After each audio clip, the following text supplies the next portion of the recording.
Me voidaan just taas pelastaa maailma tekemällä todella hieno UX johonkin tuotteeseen, mutta se ei välttämättä sitten niin kuin ole kestävää viedä sitä esimerkiksi niin pitkälle, että se voi riittää se puolivälin, niin kuin se hyvä UX, ei erinomainen tai tälle, että siellä pitää olla kuitenkin taustalla se, että mitä me myydään, minkälaisia tuotteita. Saada siitä niin kuin helpolta tuntuva, innostava, kiva juttu, kun niinkään, että nyt sä astut jonnekin tutkimukseen sisälle, mikä on pelottava huone ja sut valaistaan vähän niin kuin täällä nämä studiovalot ja ole hyvä ja puhu.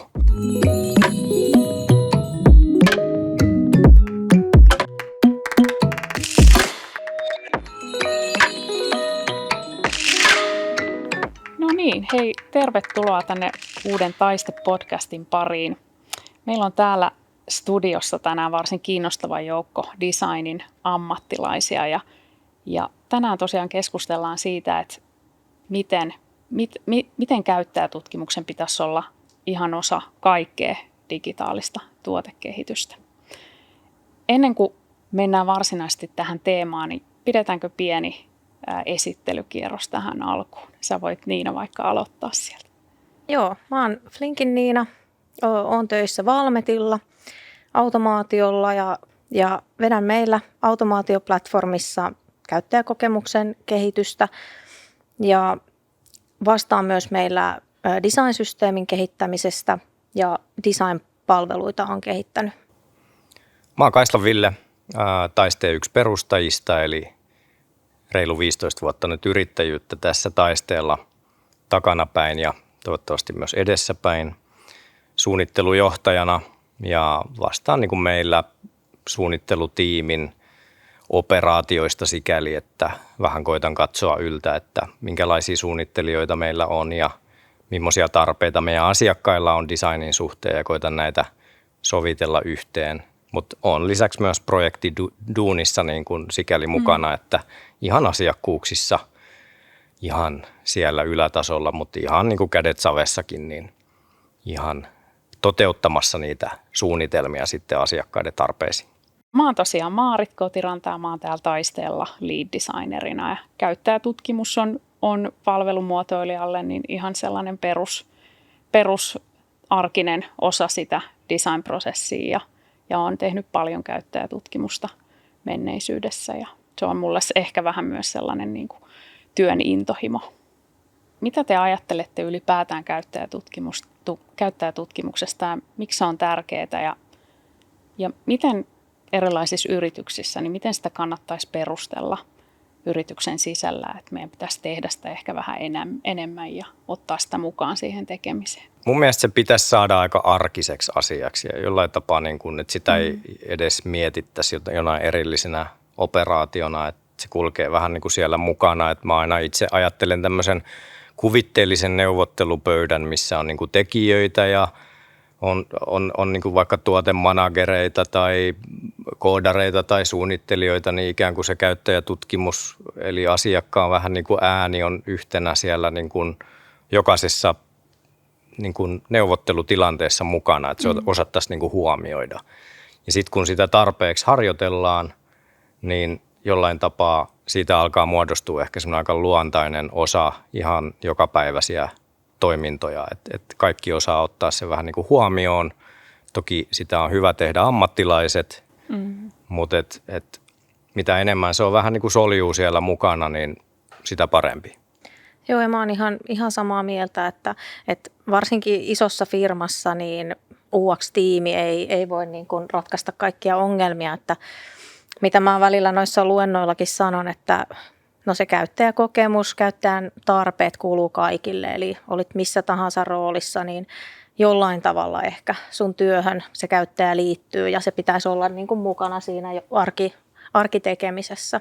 Miten sitten niinku teollisuuden puolella, vaikka teillä Niina, niin miten se niinku käyttäjätutkimus on ja sen tekeminen on muuttunut vuosien saatossa? Minkälaista sä oot nähnyt?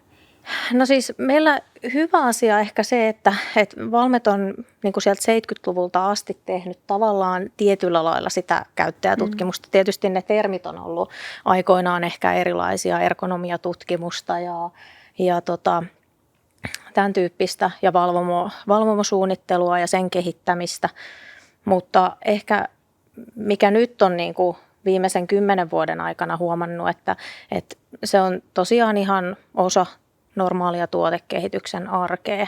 Että onhan siihen paljon tehty työtä, että organisaatiossa on tavallaan saatu se sinne mukaan, mutta se on ollut systemaattista ja ehkä sitten just tavallaan se vaatii sen johdon tuen, että nähdään se niin kuin tarve ja se on jo niin kuin tavallaan ajat sitten siellä niin kuin mietitty, että hei, tämä on tärkeä asia ja pitää ottaa huomioon, mutta että ehkä se niin kuin viime aikoina, niin kuin mitä itse huomaa, että se on hieno, kun kuka tahansa, missä tahansa roolissa on, niin miettii sitä käyttäjää.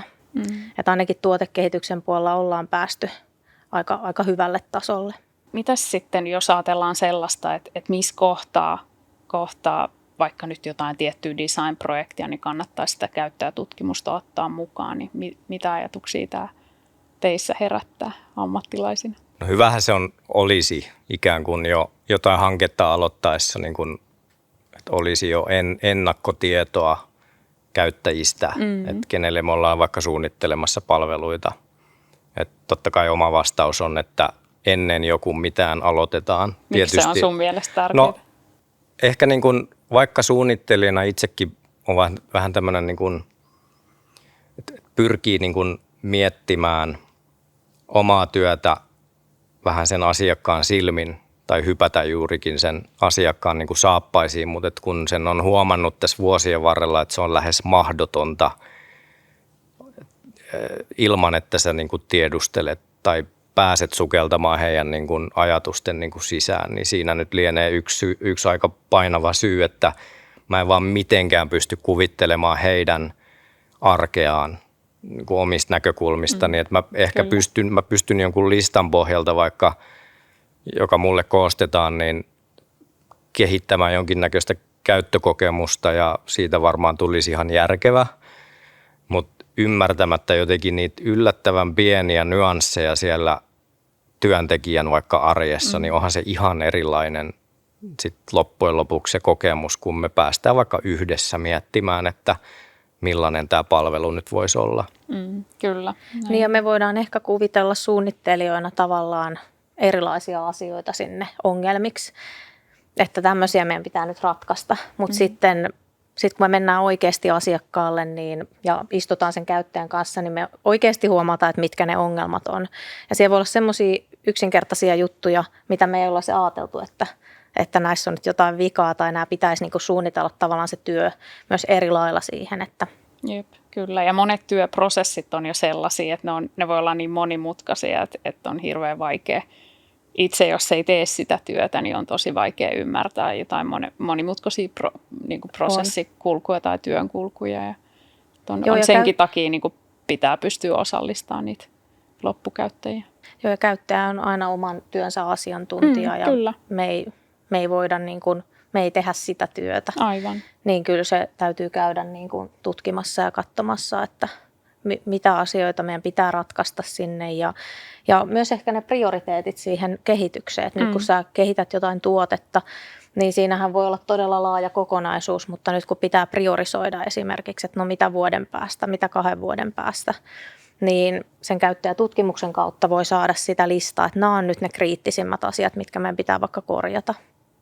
Kyllä. Nyt kun käyttäjätutkimus on usein sellaista niin kuin hyvin käytännönläheistä tekemistä ja siinä on musta ehkä sellaisena tärkeänä asiana se ihmisten kohtaaminen, eli se niiden loppukäyttäjien kohtaaminen siinä tutkimustilanteessa, miten te otatte sitä huomioon teidän omassa työssä, kun teillä on käyttäjätutkimus meneillään? Niin? Mä koitan aika paljonkin miettiä, miten niistä tilaisuuksista saadaan mahdollisimman niin kuin lempeitä, helpolta tuntuvia. Että sekin on sellainen minimuotoiluprojekti miettiä, että miten sitä käyttäjätutkimusta tehdään niin, että se ei niin kuin häiritsisi sitä ihmistä. niin kuin monethan on niin kuin kiireisiä kuitenkin sen oman työnsä kanssa ja näiden käyttäjien tai muiden osallistaminen. Niin kuin sanoit, niin on työ ja tuskan takana, mutta muutenkin heidän täytyy, niin kuin, siinä on aikamoinen kontekstivaihdos osalle. niin saada siitä niin kuin helpolta tuntuva, innostava, kiva juttu, kun niinkään, että nyt sä astut jonnekin tutkimukseen sisälle, mikä on pelottava huone ja sut valaistaan vähän niin kuin täällä nämä studiovalot ja ole hyvä ja puhu, niin saada siitä ehkä vähemmän tämmöinen kuulustelutyyppinen ja pikemminkin kääntää se semmoiseksi rennoksi jutusteluksi, jolloin ihminenkin avautuu ihan eri tavalla, kun se ei mieti liikaa sitä. Joo, ja niin kuin teollisuudessakin, kun käyttäjäthän ohjaa yleensä hyvinkin kriittisiä prosesseja, niin niiltähän pitää koko ajan olla tavallaan siinä niin kuin tekemässä työtä ja katsomassa, että mitä siellä niin kuin tapahtuu. Niin aika hyvin itse sitten kuitenkin on niin kuin koittanut niin kuin rentouttaa niitä sillä, että sä teet työtäsi ja me vaan niin kuin ollaan tässä, jos tulee joku tilanne, niin me ollaan taka-alalla. Että tavallaan, että sulautuu siihen käyttäjän niin kuin tilanteeseen myös, että ei ole niin sitten virallisena siinä vieressä. Ja itse niin kuin muistaa sen silloin alkuajoilta, että meni sen Kynä ja Lehtiön kanssa ja silloin niin kuin tutkin murskaustyömaan käyttäjiä ja mähän olin aika outo tyyppi siellä sen Kynä ja Lehtiön kanssa ja sitten sitä hiekkapölyä oli joka paikassa. Mutta sitten kun mä rentouduin täysin ja niin kun menin vaan sinne niin kun työntekijöiden joukkoon, että hei, että mitä te teette, niin jotenkin itsekin sai semmoisen tatsin siihen tekemiseen, että ei mulla voi olla se lehtiö tuo taskussa, mä kirjoittelen sitten myöhemmin niitä niin kun muistiinpanoja, mutta että tavallaan just, että pääsee kiinni siihen, että no mitäs tämä porukka täällä tekee ja mikä on niille tärkeää, mitä ne arvostaa. Kyllä. Siksi mä just tykkäänkin siitä fokusryhmätyöskentelystä sen takia, että se jengi vähän niin kuin tutustuu myös niin kuin toisiinsa. Toisaalta kun tämmöinen vaikka tutkija henkinen hahmo, niin treenaa minkä tahansa porukan kanssa sitä aikaansa, niin kyllä kaikki arjellistuu ja siinäkin mielessä ehkä loppujen lopuksi kukaan ei sitten enää välitä, että toi taas tuli niinku tänne pyörimään, että siinä pyörii ja sitten niinku ehkä 5. kerralla se onkin ihan niinku luonnolliselta tuntuva juttu, niin sitähän se on niinku parhaimmillaan. Kyllä. Ja muutenkin ehkä mä jotenkin tykkään erityisen paljon tästä niinku, mä tiedän, metodilla taitaa olla hienokin nimi, tämmöinen shadowing, eli varjostaminen, mikä on vaan sitä, että sä et edes tee tietoiseksi välttämättä sitä, että siellä on kukaan ei niinku tiedä, että siellä on joku niin designeri. Jos toi on niinku esimerkki siitä, että mikä on käyttäjätutkimuksessa parasta tai silloin, kun se on jotenkin miellyttävää ja on mennyt hyvin, mutta entäs sitten sellaiset tilanteet, jotka ei mennytkään niin hyvin? Tuleeko teille sellaisia mieleen? Ehkä tämmöinen, kun huomaa, että nyt tämä henkilö muutti käytöstään ihan niin kuin täysin. Eli voi aistia ikään kuin jonkinnäköisen lukkoon menemisen tai vaikka ei menisi lukkoon, niin selkeästi huomaa, että nyt toinen koittaa vaikka tehdä sen työnsä mahdollisimman täydellisesti tai pelkää antaa palautetta vaikka tämmöisistä inhimillisistä syistä, että pelkää loukkaavansa sitä tutkijaa jollain tapaa, että jos se vaikka vastaa tästä palvelusuunnittelusta, niin ei uskalla antaa huonoa palautetta esimerkiksi. Se on tosi vahingollista, jos saa niin kuin vaikutelman, että kaikki toimii. Hyvä esimerkki jostain vaikka ravintolasta, että kysytään, että no miltä ruoka maistuu. No varmaan sitä kysytään juuri sen laadun varmistamiseksi, mutta valtaosa haluaa vaan pestä käteensä siitä tilaisuudesta ja sanoa, että ihan hyvä oli. Kotona käydään pitkät keskustelut, miten niin kuin ällöttävää tälläkin kertaa. Niin tämmöiset ehkä, niin kuin, että ei ikään kuin vaikka miten koitit kääntää sen sellaiseksi positiiviseksi tai hyväksi, mutta jollain tavalla sitten et vaan onnistunut. Ehkä se on semmoinen vähän niin kuin tuntuu, en mä nyt sano epäonnistumiselta, mutta aina ei vaan niin kuin me kaikki niin kuin suunnitellusti. Kyllä. Ja samoin niin kuin ehkä käyttäjätestauksessa on tullut niin kuin vastaan sitä, että jos sulla on joku prototyyppi, jos se näyttää liian oikealta, niin kaikki ei välttämättä uskalla sanoa siihen sitä palautetta.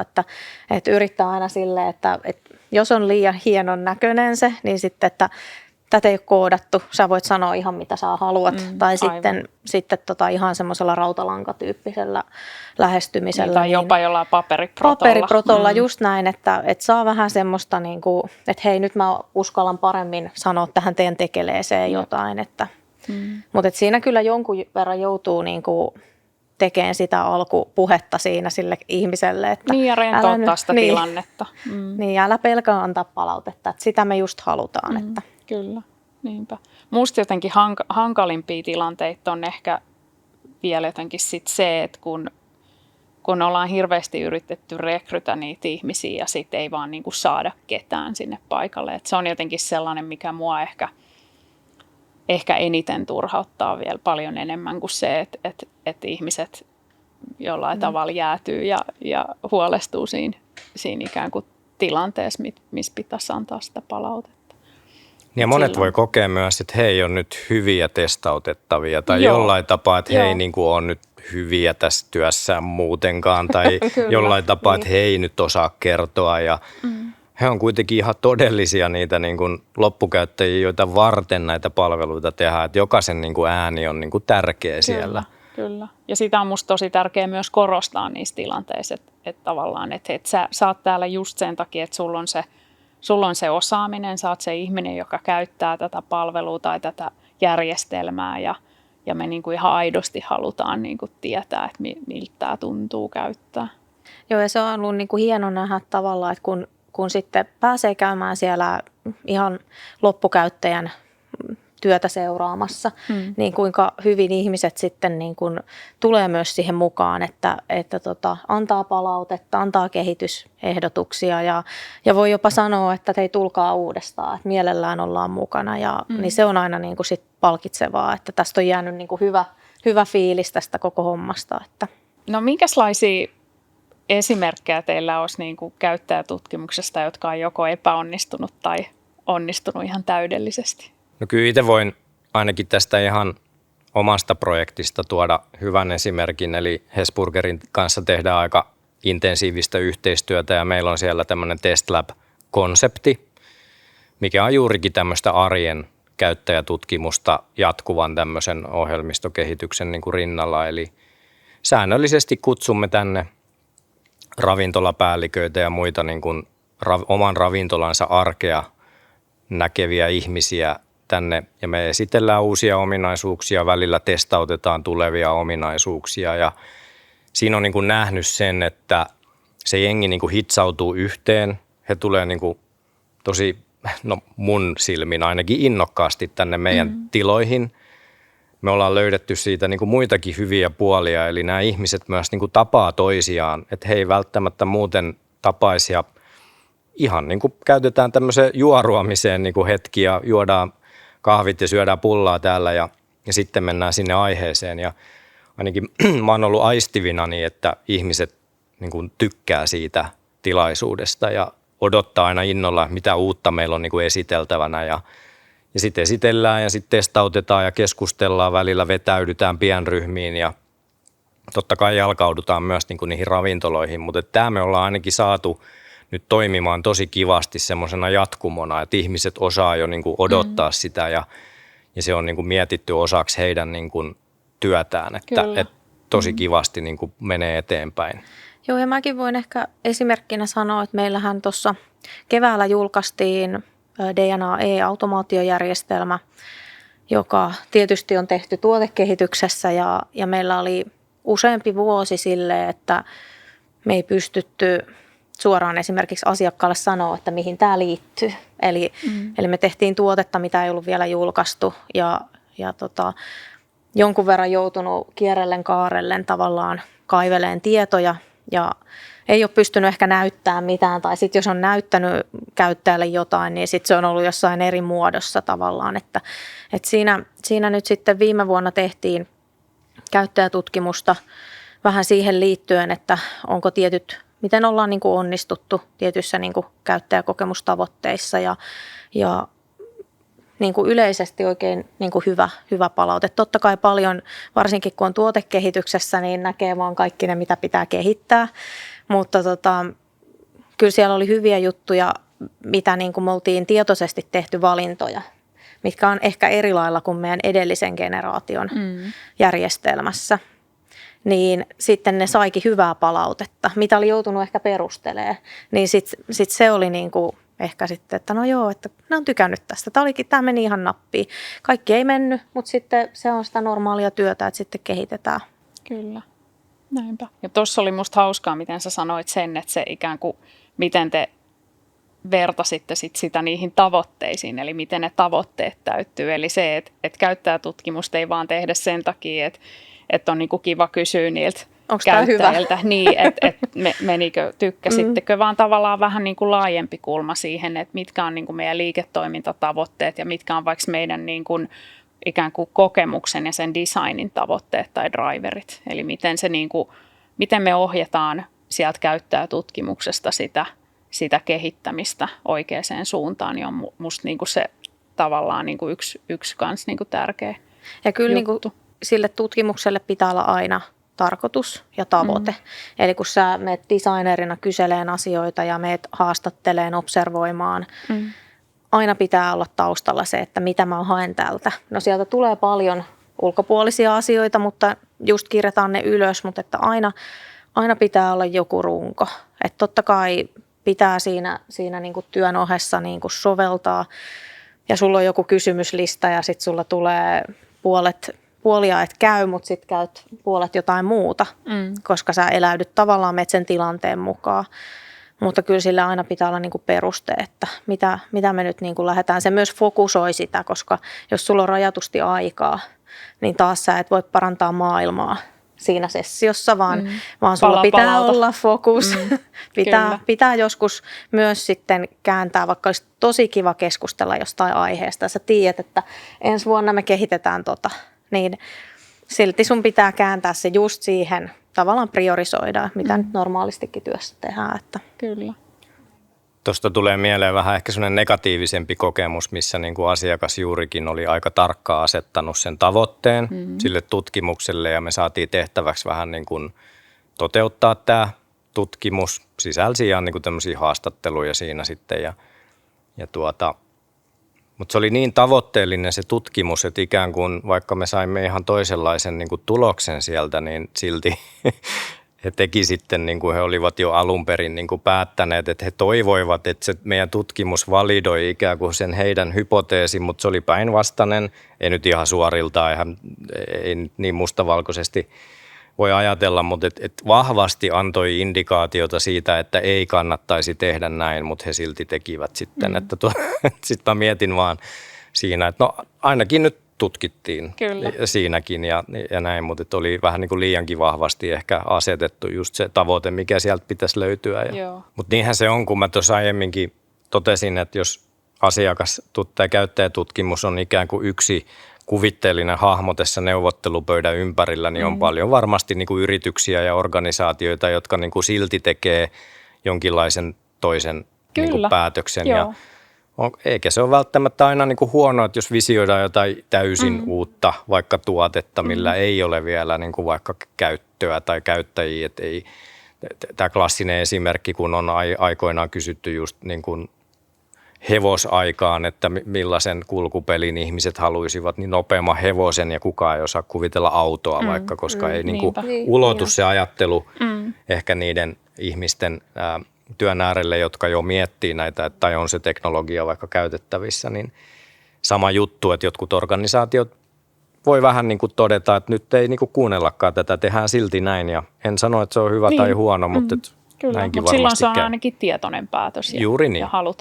halutaan ottaa se riski, että tehdään jotain muuta kuin mitä ehkä käyttäjät tai asiakkaat oli toivonut. Niin ja tavallaan ehkä teollisuudessa, kun me tehdään ratkaisuja asiakkaille, niin kyllä siellä kuitenkin pitää olla se business-vaatimus niin kuin taustalla, että käyttäjät, me voidaan just taas pelastaa maailma tekemällä todella hieno UX johonkin tuotteeseen, mutta se ei välttämättä sitten niin kuin ole kestävää viedä sitä esimerkiksi niin pitkälle, että se voi riittää se puolivälin, niin kuin se hyvä UX, ei erinomainen tai tälle, että siellä pitää olla kuitenkin taustalla se, että mitä me myydään, minkälaisia tuotteita ja mitä me halutaan viedä asiakkaille. Että.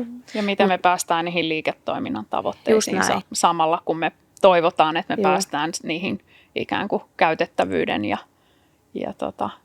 käyttäjien kuuntelun tavoitteisiin. Siksi tämä on äärimmäisen tärkeää, että sitä saisi jalkautumaan just sinne niin kuin läpi sen organisaation, että kaikki vähän niin kuin olisi siinä sillain niin kuin edes sivukorvalla niin kuin mukana, että jos tutkimus tapahtuu jossain niin kuin siilossa ja siellä toimitetaan joku niin kuin tutkimustulos jonkun pöydälle, niin välttämättä mitään ei niin kuin tapahdu tai se tutkijatiimikään ei osaa ehkä niin kuin ajatella, miten niitä tuloksia voisi soveltaa juuri vaikka nyt seuraavan jonkun strategisen linjauksen niin kuin mukana tai muuta tämmöistä, mutta sitten jos siellä on kaveri, joka osaa kertoa vähän mielenkiintoinen tulos, että nyt kun mulla on vaikka pöydällä tämmöinen, niin mehän voitaisiin ottaa toi osanen siitä ja niin kuin jalostaa tätä ajatusta niin kuin pidemmälle, että äärimmäisen tärkeää vaan kommunikoida niin kuin ristiin. Kyllä. On. Ja se on just, että kaikki tekee organisaatiossa tavallaan sitä käyttäjäkokemusta. Eli meilläkin, kun toimitetaan joku järjestelmä tai niin kuin tuote, niin siinä voi olla monta tiimiä mukana. Ja ne tekee sen jonkun oman palasensa siihen. Ja se voi ontua se kokonaisuus, jos tavallaan niin kuin ne kaikki palikat ei loksahda niin kuin paikoilleen. Että se ainakin, niin kuin, mitä itse on nyt tykännyt tuolla kehityksessä, että paljon puhutaan, kommunikoidaan ja jaetaan tietoa ja selkeästi ehkä semmoinen niin kuin fiilis siitä, että me tehdään nyt asiakkaille ja käyttäjille näitä tuotteita mutta se on myös tämmöinen niin kuin maturiteettiasia, että se ei tule ehkä ilmaiseksi, että saa sitä fiilistä kaikille. Että. Kyllä. Mites onko kommunikaatio ja yhteistyö, niin onko se just se tavallaan, millä niin kuin käyttäjätutkimusta jalkautetaan organisaation sisällä? Onko se avaintekijä? Kyllä mä luulen, että tavallaan saa kaikille, jos on niitä skeptisiä, että no mitä järkeä tässä nyt on, ja tavallaan pystyy ihmisille näyttämään, että hei, tässä on jotain järkeä, että me saatiin hyviä tuloksia, me saatiin hyvää inputtia tavallaan niin kuin kokonais niin kuin kehitykseen, niin sitten huomaakin, että kun ihmiset tavallaan ostaa sen ajatuksen ja näkee itse sen hyödyn, niin nehän vie sitä viestiä eteenpäin, että kyllä se lähtee kaikki siitä yhteistyöstä. Kyllä. Ja ne voi olla pieniä oivalluksia, että niin kuin mä jopa välillä koen, että siinä voi ehkä joutua jollain tavalla olemaan semmoinen pieni coachi ehkä siinä välissä, mutta kuvitellaan nyt tämmöinen vähän äärilleen viritetty tilanne, että siinä on vaikka työntekijä ja sitten on niin kuin hänen pomonsa vaikka ja sitten on niin kuin vähän niin kuin tämmöinen tutkijaporukka siinä keskellä, niin voi ehkä välillä vähän auttaa siinä tilanteessa, että eikö totta Timo työntekijä, että juuri tällä lailla ajattelet tästä ja sitten Pirkko pomo siinä, että totta, että nyt itsekin ymmärrän. Niin sä oot vähän niin kuin semmoinen siltaaja puolella. Siinä kommunikaation välissä ja sitten tämä pomohenkilö voi myöhemmin olla, että olipa arvokas tilaisuus, että niin kuin pidetään näitä niin kuin lisääkin jatkossa. Että. Kyllä, aivan. Mites sit, jos ajatellaan sellaista yritystä, jossa niin kuin asiakas- ja käyttäjäkeskeisyys on niin kuin todella hyvin jalkautunut, niin mistä sen näkee, mitkä on ne sellaiset signaalit? No ainakin tälleen, kun tulee teollisesta firmasta, niin tiimi, jossa ei ole UX-ihmistä, niin ne puhuu käyttäjästä ja siellä mietitään, että mitä ne on ne käyttäjätarpeet. Eli tavallaan just, että sen saa ihmisillekin, jotka ei ole niitä UX-ammattilaisia esimerkiksi. Ja sitten se on niinku prosesseissa mukana, että ai niin, me lähdetään nyt kehittämään uutta tuotetta. No tätä pitäisi nyt miettiä vähän käyttäjien ja asiakkaan näkökulmasta, että no ainakin konsultoidaan jotain UX-ihmistä apua, mitä me lähdetään tekemään. Se mun mielestä jo kertoo siitä, että ollaan tietyllä tasolla, että se on mukana siinä kehityksessä. Joissain tiimeissä paremmin, joissain tiimeissä sitten vähemmän, mutta selkeästi itse on tässä niin kuin viimeisien vuosien aikana huomannut, että siitä on tullut niin kuin tärkeä asia organisaatiossa, että aina vähän mietitään kuitenkin, että mitä ne käyttäjät nyt tarvii. Itselle tulee mieleen, että semmoinen palautteen anto on suorastaan niin kuin arkista, että jotenkin niille palautteille, vaikka se tekijäporukka altistuu, jos ei nyt lähes päivittäin, niin viikoittain, että jollain tavalla on joku kanava auki, oli se sitten joku miitti tai vaikka ihan voi olla vaikka sähköpostilaatikko, mihin voi havaintoja ikään kuin laittaa ja että sille on niin kuin johdon siunaus, että on ok tehdä toimenpiteitä näiden toiveiden pohjalta, että heillä on niin kuin luottamus ikään kuin siihen niin kuin putkeen tai palautteenantoputkeen kautta tutkimusputkeen, että silloin mun mielestä ollaan aika hyvällä niin kuin polulla. Kyllä, ja sitten tavallaan se, että jos on niin kuin myös siunaus sille, että siihen voidaan käyttää aikaa tavallaan siihen tutkimukseen ja siihen, että osallistetaan niitä ihmisiä, niin se on niin kuin musta hirmu hedelmällinen. Mutta toisaalta myös niin, että joku ei jossain vaan hääräile omiaan, Kyllä. vaan että se on jollain tavalla integroitu osaksi semmoista niin kuin arkista niin kuin tekemistä. Aivan. Ja mullakin on niin kuin silleen hienoja esimerkkejä tavallaan, mitä tässä niin kuin viime vuosina tapahtunut, että tavallaan esimerkiksi arkkitehti voi käyttää tehtäväanalyysimenetelmää tietämättään välttämättä, että se on tehtäväanalyysimenetelmä, mutta esittelee jonkun vaikean teknisen konseptin. Tai sitten, että joku myyjä puhuu käytännössä pelkästään niin kuin käyttäjäkokemuksen näkökulmasta, ehkä tietämättään, että se on ihan täysin tämmöinen UX-puhe, mutta ne on aina hienoja, että ne on niin kuin ihmiset on silleen omaksunut tavallaan sitä näkökulmaa. Kyllä. Ja tavallaan se niin kuin design tekeminen ja ajattelu levii yli niin kuin tällaisten ammatillisten siilojen, niin silloin ollaan niin kuin sellaisella maaperällä, että se koko organisaatiokulttuurikin on niin kuin muuttumassa ja menemässä sinne niin kuin käyttäjäkeskeisempään suuntaan vahvasti. Miten sitten käyttäjälähtöistä kehitystä saadaan vietyä firmassa eteenpäin, niin no ensinnäkin tunnistetaan se tarve. Kaikki tietoisesti ymmärtää, että no niin, nyt meidän täytyy tehdä jotain ja ehkä sitten niin kuin siitä niin kuin lähtee, että saadaan se mukaan siihen tekemiseen. Se ei tarvitse olla niin kuin meilläkin esimerkiksi UX:n sprinteissä mukana. Sen ei aluksi tarvitse olla sellaista. Se voi olla, että joku harjoittelija lähtee tekemään vaikka kartoittaa käyttäjätarpeita. Eli hyvin niin kuin pienillä askeleilla voidaan mennä eteenpäin. Mutta tavallaan, että saa sen osaksi sitä tekemistä, pystyy näyttämään, että hei, tästä on ollut niin kuin hyötyä meille. Tämä on jopa säästänyt, kun me ollaan tunnistettu näitä tarpeita niin kuin etuajassa. Ja sitten tietysti se, että johto niin kuin tukee tätä niin kuin osa-aluetta siinä mielessä, että me saadaan tekijöitä tiimeihin. Että se ehkä niin kuin isoissa firmoissa voi olla haasteellista, että miten ne järjestetään sinne ja miten me saadaan sitten niin kuin niille, joille ei ole vaikka omaa designeria, niin miten me saadaan tavallaan ne ohjeistukset ja guidelineit niin kuin kaikille koko niin kuin organisaatiossa. Mutta että se on ehkä sitten jokaisen firman asia, että miten se kannattaa järjestää. Että meillä niin kuin on ollut niin kuin tavallaan koettu hyvänä se, että UX on lähellä tiimiä. Eli ne on niin kuin ripoteltuna, mutta sitten tehdään paljon design-yhteistyötä niin kuin porukalla sitten, että saadaan tehtyä yhdenmukaista. Mutta että tämäkin vaatii myös ehkä designer-näkökulmasta tietynlaista ajattelua, koska sun pitää olla tiimipelaaja. Sun pitää tehdä kompromisseja sun designissa. Eli aina kaikki omia ideoita ei saa läpi. Ja siinä sun pitää myös ehkä niin kun sä oot siinä tiimissä, niin sun pitää kuunnella niitä kehittäjiä. Kehittäjillä on tosi hyviä ideoita. Eli tavallaan se pitää olla hyvin iteratiivista se design-työ, että se on niin kuin todella tehokasta. Mutta isoissa firmoissa tavallaan joillain on se oma UX-osasto, mutta itse olen ehkä kokenut, että me ollaan sit siellä vaikuttamassa niin kuin monessa paikassa, niin se on niin kuin ollut hyödyllistä.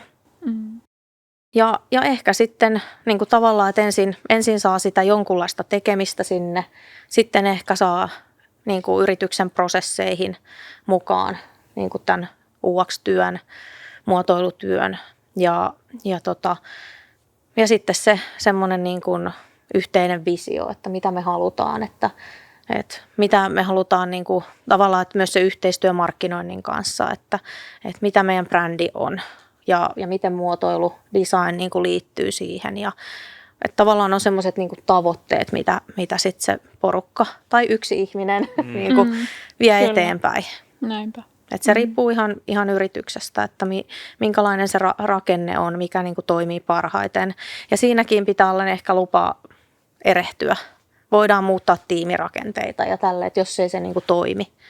Ja kyllä tavallaan se, että työntekijä, sehän liittyy myös työntekijäkokemukseen, ikään kuin siitä, mitä sä sanoit just siitä kokemuksesta siitä, että mäkin olen merkityksellinen tässä yrityksessä tai että mun niin kuin tekemisillä ja sanomisilla on niin kuin iso painoarvo ja sitten jotenkin se, että pääsee itse mukaan, jos on vaikka kyse jostain komplekseista, niin kuin vaikka työprosesseista esimerkiksi, niin pääsee ikään kuin muotoilemaan sitä omaa työprosessiaan jonkun vaikka ammattilaisen tai designerin kanssa, niin sehän on, se on iso asia monille ihmisille ja sillä on oikeasti oikeasti iso arvo. Arvo myös sen muotoiluprosessin kannalta. Kyllä. On ja motivoi ylipäänsä siihen ja tavallaan myös sitten, että silleen me saadaan semmoinen hyvin poikkitieteellinen ryhmä, kun kaikilla on lupa sanoa oma mielipide. Kyllä. Ja siitä sitten saadaan joku kompromissi aikaan, mutta kaikkihan ajattelee aina sitä asiakasta ja käyttäjää, että jotain tuotettahan kaikki aina tekee. No niin, hei me ollaan keskusteltu tänään käyttäjätutkimuksesta ja meillä on musta ollut ihan tosi mielenkiintoinen hetki tässä tämän teeman parissa. Eli kiitos Niina ja kiitos Ville tästä hauskasta hetkestä. Kiitos. Kiitos.